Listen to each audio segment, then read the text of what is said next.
Hey YouTube, this is Cash from Majesty. This kid. Hey YouTube, this is Cash from Majesty, and I'm back again with another live broadcast video.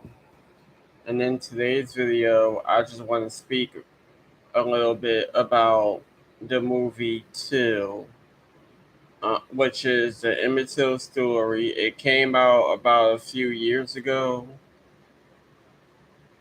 Um, I did not go to the movie theater to see it.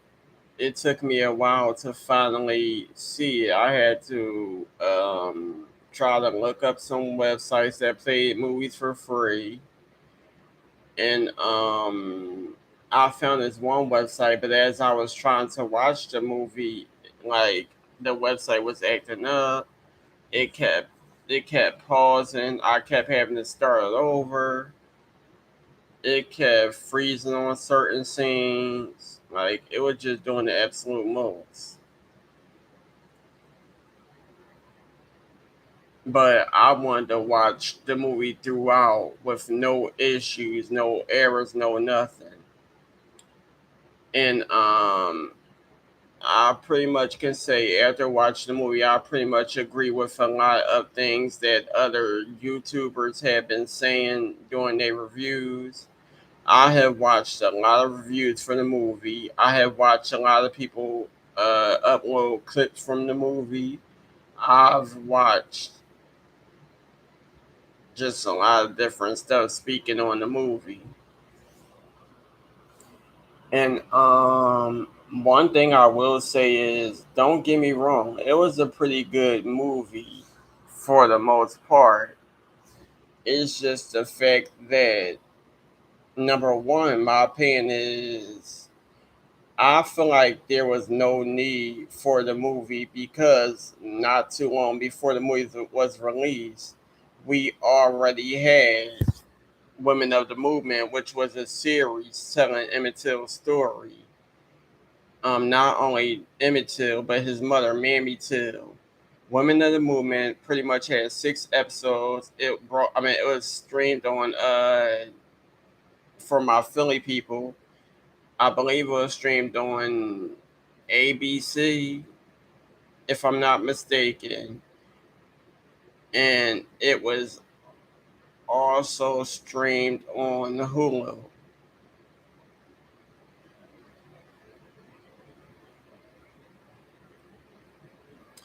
And it was very detailed, very graphic, very gruesome, and it pretty much told his story from beginning to pretty much wherever they wanted to leave it.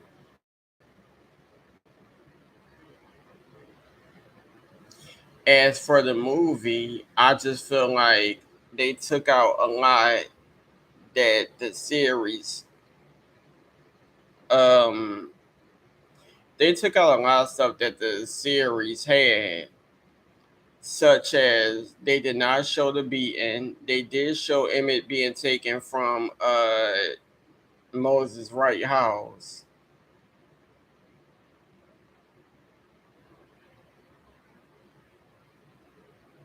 It was just like they took out and skipped out a lot because in the movie they didn't let it be known that Emmett said anything. He just, the only thing that Emmett said in the movie was that Carolyn Bryant looked like a movie star, and he showed her a picture of a white woman in his wallet and said, "See."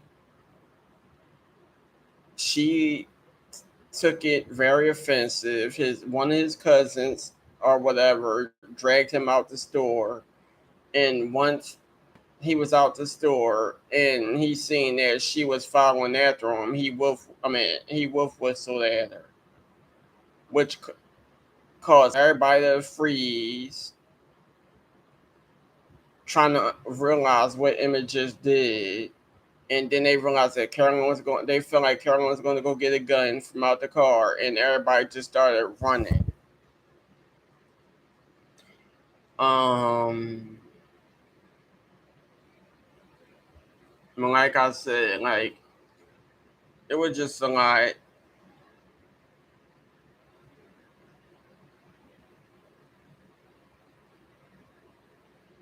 It was like a lot.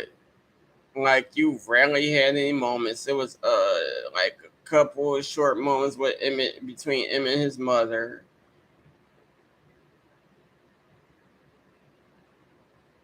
Them singing, them dancing, her helping him get dressed. Uh, him getting along with family members and stuff like that. Just short little moments. Then he ended up going to the train station. They have their last final words. He go to Chicago. I mean, not, no, he go to Mississippi. He don't want to pick cotton. He's hanging out with his cousins. They end up going to the store. Then the incident happened. And like I said, it was just to the point where his only words in the movie was him just saying that Caroline Bryant looked like a movie star, and him showing a picture of some woman. Um, a lot of people were upset. They feel like if they is going to that if they is going to make an Emmett Till movie and tell his story, they should tell everything. A lot of people were upset that no scene shown Emmett being beaten. Um, Even before the movie came out, a lot of people was watching interviews with Whoopi Goldberg and many other cast members from the movie, and they were upset, saying that what's the point of making an Emmett Till movie if y'all not going to show what actually happened to him? The only thing they did was show Emmett being taken out of Moses' house, and during the beating, they just show the outside. I mean, it's dark outside, and they just show the outside of a barn, and you can hear the screams of Emmett and hear the screams of the attackers. And that's just like a short period of time, at least no more than 10 to 20 seconds of that, and then they just go to another scene. Um, it's like when it comes to the two movie, it seemed like they took out a lot, but then added their own take on stuff. Especially when it comes to the scene where Mammy, I hope I'm saying her name right, she goes to Mississippi and pretty much have a talk with Moses Wright, where she's upset with him because she realized that he had a shotgun in the house and was wondering why he didn't protect Emmett. And he's pretty much telling her that if he would have shot uh, Emmett's attackers, that would have caused everyone to die.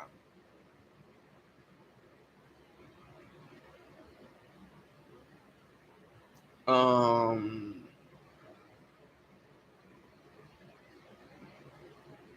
but then she pretty much forgives him because he ended up standing up to the attackers in court.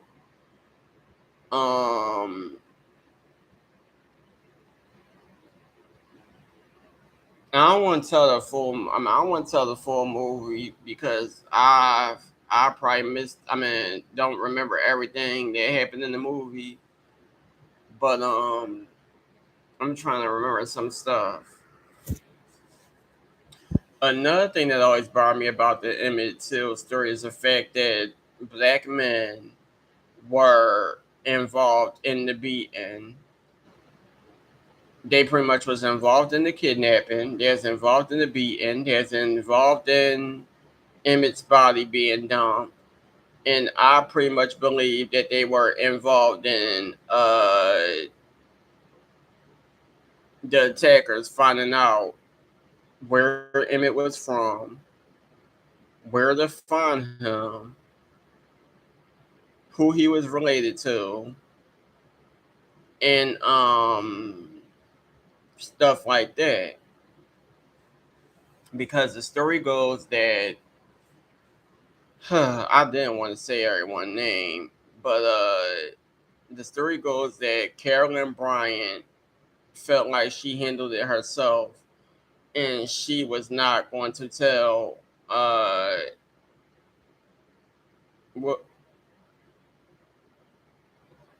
uh Roy and what was the other guy name?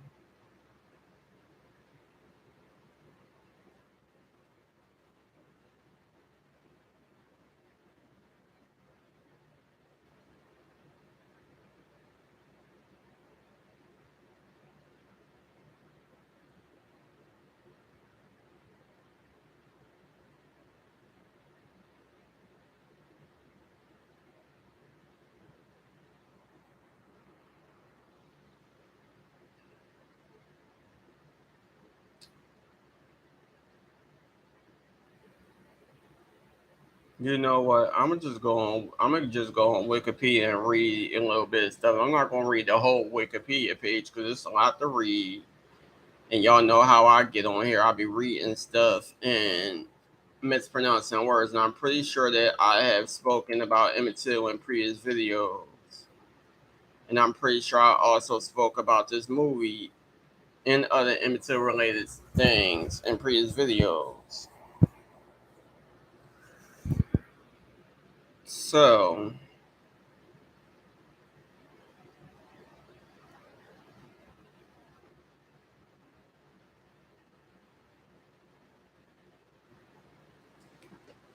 and the reason why I'm deciding to read some of this off of Wikipedia is because, like I said, I want to remember. I'm trying to read this and try to remember what I wanted to say when it comes to the movie version of events. So, it's a little high. So, on Wikipedia, it says plans to visit relatives in Mississippi. In 1955, Mamie Till, Bradley's uncle,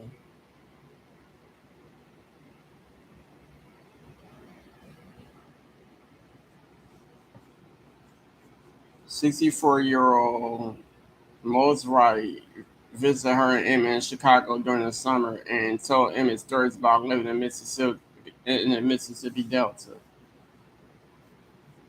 Emmett wanted to see for himself. Wright planned to accompany. Hold on, I need to get my glasses. Hold on.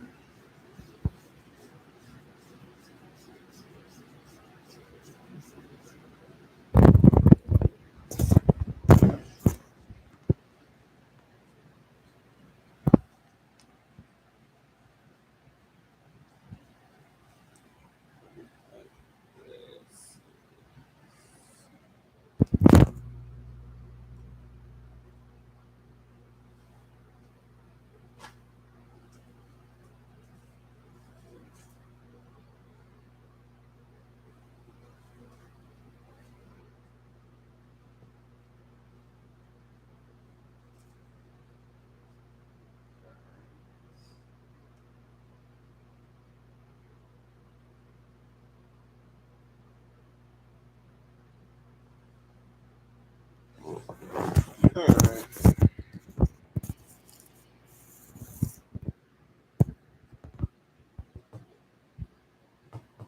Sorry about that, y'all. But it says in 1955, Mammy Till Bradley's uncle, 64-year-old Morris Wright, visited her in Emmett, Chicago during the summer and told Emmett stories about living in the Mississippi Delta. Emmett wanted to see for himself. Wright planned to accompany Till with a cousin, Willard Parker, another cousin, Curtis Jones, would join them soon after. Wright was a sharecropper and part time minister who was often called preacher. He lived in Money, Mississippi, a small town in Delta that consisted of 3 stories, a school, a post office, a cotton gin, and a few hundred residents. 8 miles, 13 km north of Greenwood. Before Emmett departed for the Delta, his mother cautioned him that Chicago and Mississippi were two different worlds, and he should know how to behave in front of whites in the South. He assured her he understood.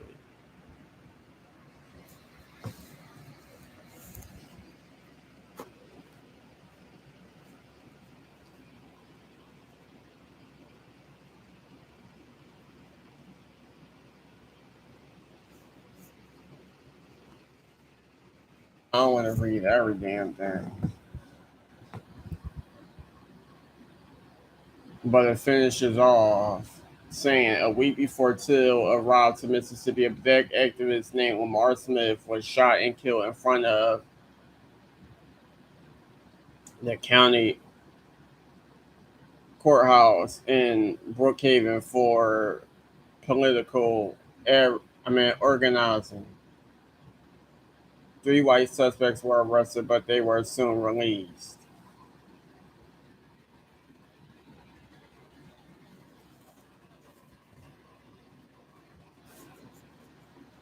An encounter between Till and Carolyn Bryant.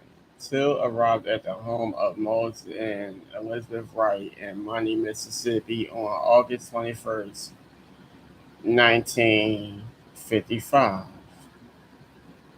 And the crazy thing about it is August 21st was yesterday.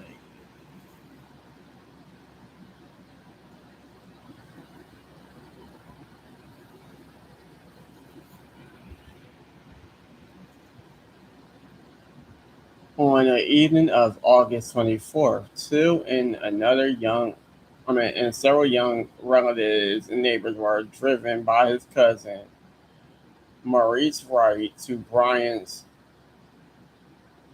grocery and meat market to buy candy. Till companions were children of sharecroppers and had been picking cotton all day. The market mostly served the local sharecropper population and was owned by a white couple, 24-year-old Roy Bryant and his 21-year-old wife, Carolyn. Carolyn was alone in the front of the store that day. Her sister-in-law, Juanita Malum, was in the rear of the store watching children. A number of other local youths were playing and watching the checkers game on the board the Bryants had set up outside the store.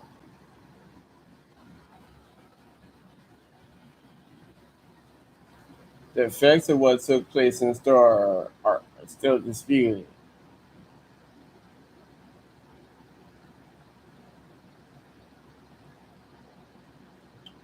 Journalist William Bradford Huey reported that two showed the youth outside the store a photograph of a white girl in his wallet and bragged that she was his girlfriend. Till's cousin Kurt Jones said the photograph was of an integrated class at a school Till attended in Chicago. According to Huey and Jones, one or more of the local boys then dared Till to speak to Brian. However, in his 2009 book, Till's cousin Simeon Wright, who was present, disputed the accounts of Huey and Jones. According to Wright, Till did not have a photo of a white girl, and no one dared him to flirt with Brian.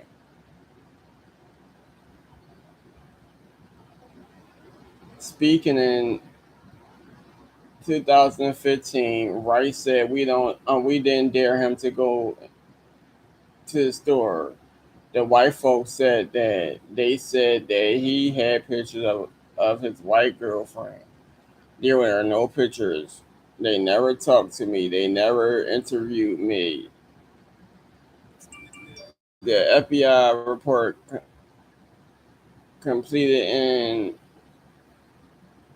2006 notes Kurt Jones recanted his 1955 statements prior to his death and apologized to Mamie Till Mobley.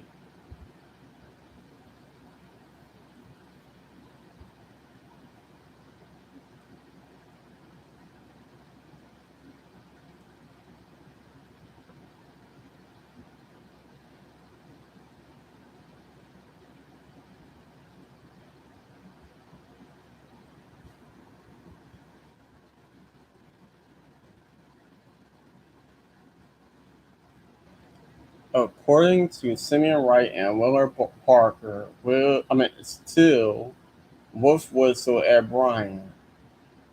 Wright said, I think Emmett wanted to get a laugh out of us or something, adding he was always joking around and it was hard to tell when he was serious. Wright said that following the whistle, he became immediately alarmed. Well, it scared us half to death, Wright replied. You know, we were almost in shock. We couldn't get out of there fast enough because we had never heard of anything like that before. A black boy whistling at a white woman in Mississippi? No. Wright stated the Ku Klux Klan and Night Riders were part of our daily lives. Following his disappearance, a newspaper account said that Till sometimes whistled to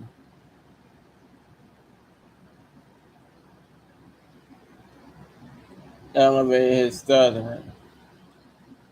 His speech was sometimes unclear. His mother said he had particular difficulty with pronouncing B sounds, and he may have whistled to overcome problems asking for bubble gum.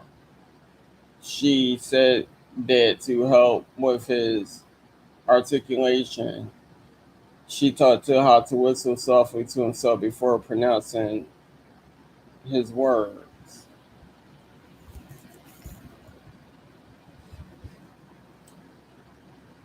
To be honest, um, I would have to watch Women of the Movement again, but I do not. But I do believe that Emmett did not seem to have any stuttering issues in either the movie or the series. Um, he actually pronounced B words very well in the movie. It's only one scene that allude to him may be having trouble with B words. Now he could sing them. Now I'm pretty sure he could say them. But like I said, it's only one scene. It's only one scene that pretty much was given that he had trouble pronouncing B words, and it's a scene where his mother mentioned him having an incident in his first trip to Mississippi, where he got in a fight with a kid, and I guess he was trying to say bullying, but he ended up saying picking instead.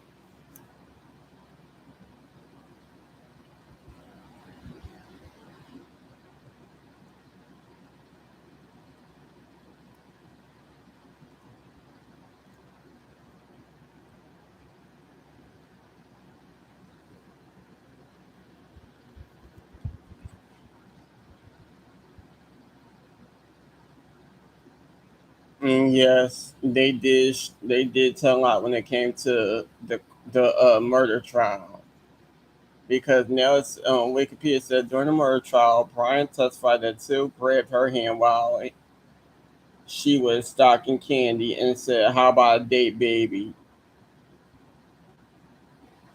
She said that after she freed herself from his grasp, the young man followed her to the cash register, grabbed her wrist, and said, "What's the matter, baby? Can't you take it?" Brian said that she freed herself and Till said, "You needn't be afraid of me, baby." Use one unprintable word, I guess a curse word or something, I don't know. and said, "I've been with white women before." Bryant also alleged that one of Till's companions came to the store, grabbed him by the arm, and ordered him to leave. According to historian Timothy Tyson, Bryant admitted to him in a 2008 interview that her testimony during the trial that Till had made verbal and physical advances was false. Bryant had testified Till grabbed her waist and other obscenities, but later told Tyson that part's not true. As for the rest of what happened, the 72-year-old stated she could not remember. Bryant is quoted by Tyson as saying nothing the boy did could ever justify what happened to him. However, the tape recordings that Tyson made of the interview with Bryant do not contain Bryant saying this. In addition, Bryant's daughter-in-law, who was present during Tyson's interview, says that Bryant never said it. Wow.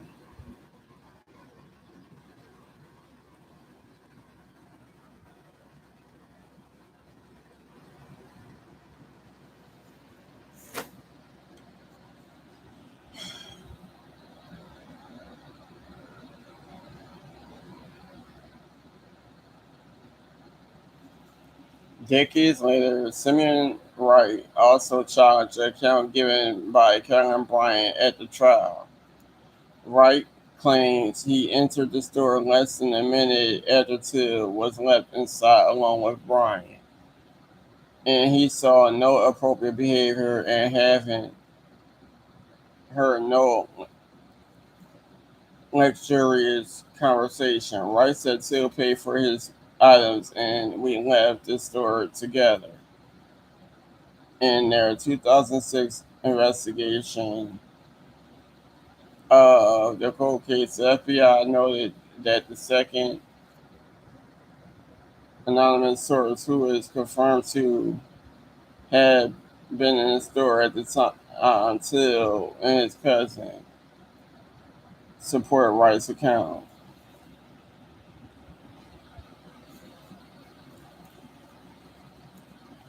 I don't know what to believe now. They saying some stuff happened, then they saying some stuff didn't happen. Then some cousin saying he did whistle at Carolyn. I don't know.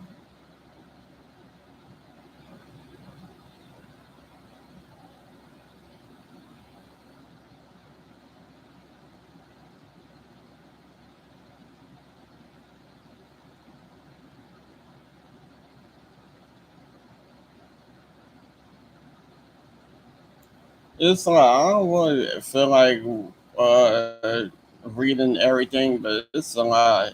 If y'all want to read it, y'all could go on Wikipedia. I'm gonna have to do a part two because I feel like I gotta go to the bathroom. Talk to y'all soon.